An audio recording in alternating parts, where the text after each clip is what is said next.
first Niner Pro Bowl quarterback since Jeff Garcia. Brock Purdy. Brock's the best TV actor, by the way, on the stage tonight. Isn't he good? How are you? Good to see you. Celeste, Nick. Brock, we're so excited for you, mostly because it's your first full, healthy offseason, not dealing with any of that. What has your progression been like, especially coming into this offseason? Yeah, I mean, last year, obviously, season ended, and then immediately get surgery, start rehabbing. So now, we finished the Super Bowl, took some time away, got married, and actually was able to breathe. Yeah, appreciate it. Thank you.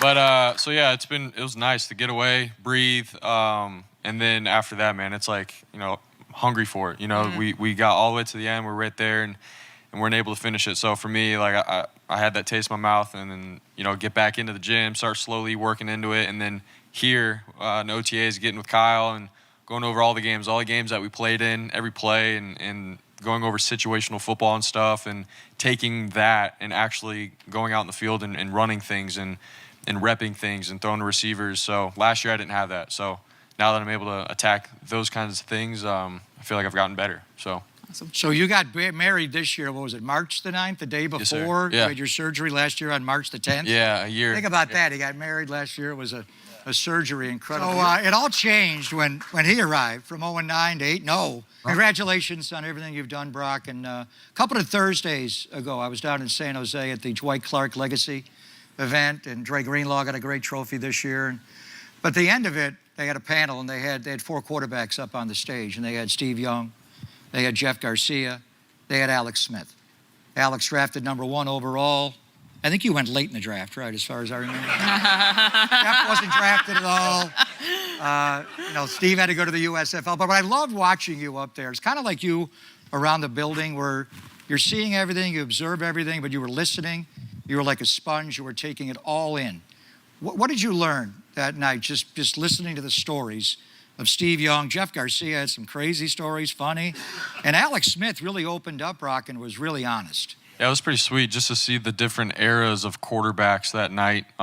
Steve Young talking about the grit, coming to San Francisco, backing up Joe, but also, being ready to play and playing and having success while Joe was here. So going through all of that. But at the end of the day, how blue-collared it was back then, how gritty you had to be. Same with Jeff Garcia, undrafted guy, Canadian football, still trying to find his way, gets a shot and an opportunity behind Steve, and then flourished after that.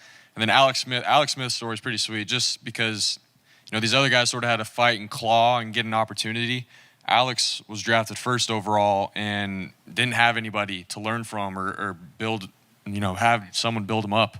He had to learn on his own. And so then we sort of talked about how when he went to Kansas City, they drafted Mahomes, and he sort of was the guy that he never had.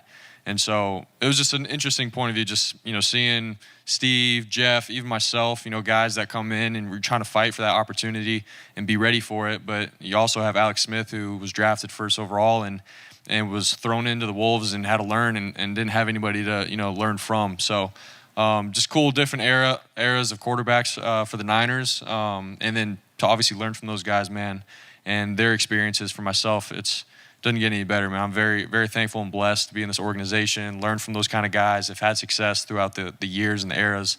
And, for me to be able to learn like that, like at a panel, doesn't get any better than that. So I'm very thankful. So, Brock, what has stood out to you? And I mean, here's the thing. We've heard it over and over, and I'm sure Papa and I have used this term ad nauseum, how even keel you are at everything. But what's the internal monologue? Just take me back to that first game that you started. It was against the Bucs, Tom Brady and all that. But for me, going into that game, I knew, like, all right, this is my one shot, my one opportunity. And, if it doesn't go well, they're probably going to bring in another guy. Like, who knows what's going to happen. So there was that whole mantra. But for me, I knew right when I got in and we started playing, and it's 11-on-11. It's the same game I've been playing since I was a kid. So I kept it simple, got dudes around me that can ball, and all I had to do is make the right decision every single time and be consistent with that. Our defense is going to ball out and, try to win. But I just try to keep things simple, and that's whether things are going good or bad. Like, you can make so much stuff up in your head that's not real. And so for me, I'm always like, all right, what's real? Like, I got to make the right decision this next play. Every play has a life of its own, and that's sort of just how I think and we'll continue to think. So. We had Jed and John and Kyle out. We were talking about the NFC Championship game and the Lion game, and Jed was playing catch with his son in the owner's suite. I think things were a little different in the locker room that night. Right. John went down from the GM suite down. Brock, what was it like for you at halftime? I mean, same thing. Like I knew that we had the squad to do it. You know, that if we're gonna come back, then this is the team to do it with and do it for. So it was quiet. There wasn't any rah-rah. I mean, the defense, the coaches were always talking throughout the year, so they did their thing.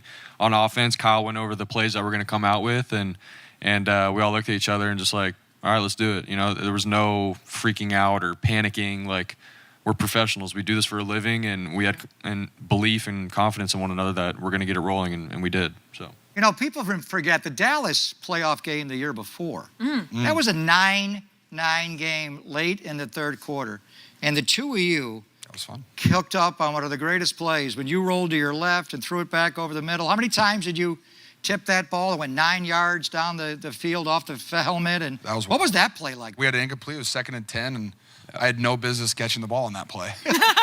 yeah. No business. It was a rollout, and I'm going through my progression, and George is it's one of those plays where he's in on protection.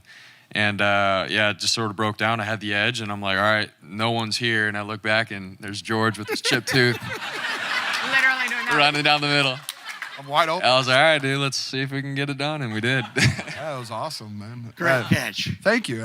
Best catch of your career. You had a few one-handers. I've had a couple good ones in my career. I never off the face, though. So No, that was... Yeah. Ayuk was just copying me. He saw the film. face. That's all it was.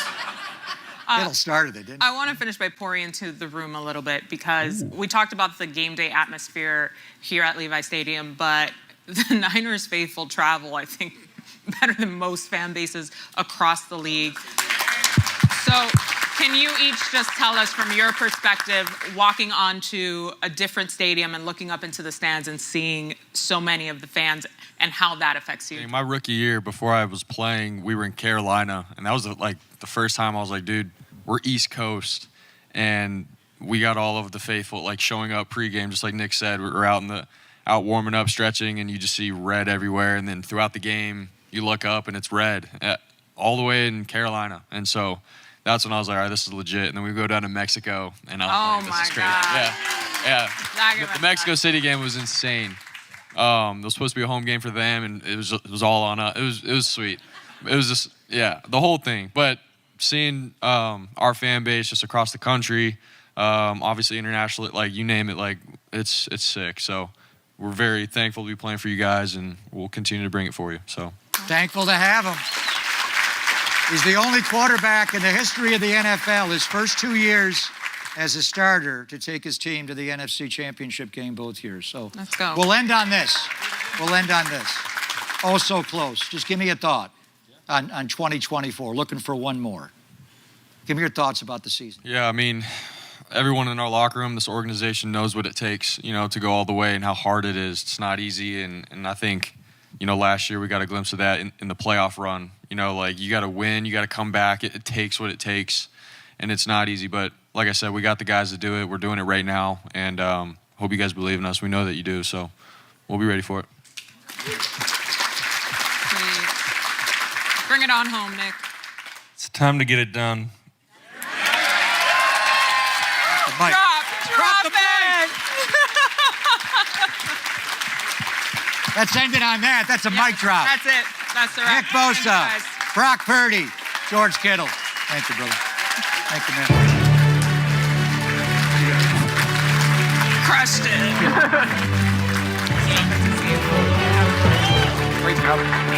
That was so much fun. From Al Guido to Jed and John.